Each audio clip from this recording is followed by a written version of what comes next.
Mind vision traders की तरफ से दोबारा आज कवर करेंगे एस.एन.पी को। एस.एन.पी इतना वोलेटाइल है और बहुत ज़्यादा अग्रेसिव मूव हो रही है। आज मार्केट में जो ओपन होने से पहले इसने लो किया 4800 में आ चुका था। 4800 का जो ऑलमोस्ट उसने जो जनवरी 4 2022 का एरिया था उसको रीटेस्ट किया और उसको रीटेस्ट करके मार्केट उतनी ही तेज़ी से वापस गई है। विक्स वोलेटिलिटी शो कर रहा है, मार्केट कहीं भी नहीं रुक रही। ये ट्रेड करने वाली मार्केट नहीं है, क्योंकि ये ट्रेड करने के लिए बेहतर से ऑप्शंस में प्ले किया जाए।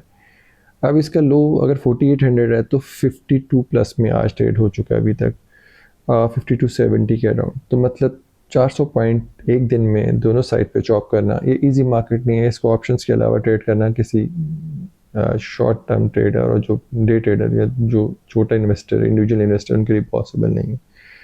मार्केट में वॉल्यूम आ रहा है, गैप फिल हो गया, गैप था, गैप फिल हुआ, वो उसी में गैप में वापस आ चुकी है मार्केट। गैप फिल किया, गैप को फिल करने के बाद दोबारा लोअर साइड पे जा रही है और विक्स जो शो कर रहा है अभी तक नॉर्मल मार्केट नहीं शो कर रहा। नॉर्मलिटी मार्केट में अभी नहीं आई, तो नॉर्मलिटी मार्केट में ही है तो उसमें उसी तरह ट्रेड। ऑयल ने उसी तरह वापस जो प्रोजेक्टेड था न्यू लो के बाद एक स्पाइक किया उसने, उस स्पाइक के बाद मार्केट वापस आ रही है।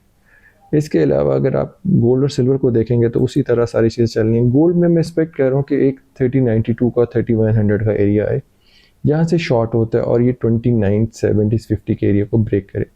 वो ब्रेक होता है तो आई एम एक्सपेक्टिंग 2790। अगर ये 3110 से ऊपर ट्रेड होता है तो there is a possibility of 3260, but मेरी बाइस थोड़ी डाउन साइड पे होगी, क्योंकि ये अगर ये स्टैगफ्लेशन जो हिट करता है, स्टैगफ्लेशन में हर कमोडिटी को इस तरह कोई बेनिफिट नहीं होगा जिस तरह लोग सोच रहे हैं। सिल्वर ने भी उसी तरह, सिल्वर को भी देख लेते हैं।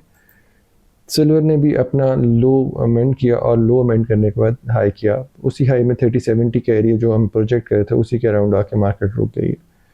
तो मैं अभी एक्सपेक्ट कर रहा हूँ कि मार्केट को चॉप होने दें, उसके बाद जो एरिया होगा उसमें हम इसमें एंट्री लेंगे। मेरी प्रोजेक्शन अभी भी है कि जब तक ये 3110 बोथ गोल्ड एंड सिल्वर नहीं ऊपर क्लोज करते तो मैं बायर नहीं हूँ। मैं एक्सपेक्ट कर रहा हूँ गोल्ड का 2790, 2812 का 2812 और 2790।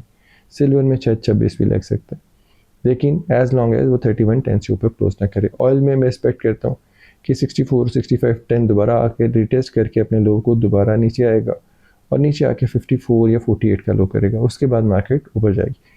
एस.एन.पी में मैं नहीं ट्रेड करूँगा सिवाय ऑप्शंस की। मेरी प्रोजेक्शन अभी भी 16 तक है, शायद 10 तारीख को जो लगता है टैरिफ्स तो उसके बाद मार्केट थोड़ा सा रिएक्शन में ऊपर जाएगी, बट ट्रेंड अभी चेंज नहीं होगा। अप्रैल के एंड और मई के शुरू में दोबारा मार्केट ड्रॉप लेगी और वो ड्रॉप इसी तरह का सेवेरिटी से होएगा, तो उसको प्रिपेयर करके उसके लिए ट्रेड करें। डे ट्रेड में भी बहुत मुश्किल है, लेकिन डू प्ले स्टॉप्स वोलेटिलिटी के कोई लोग बहुत पसंद करते हैं।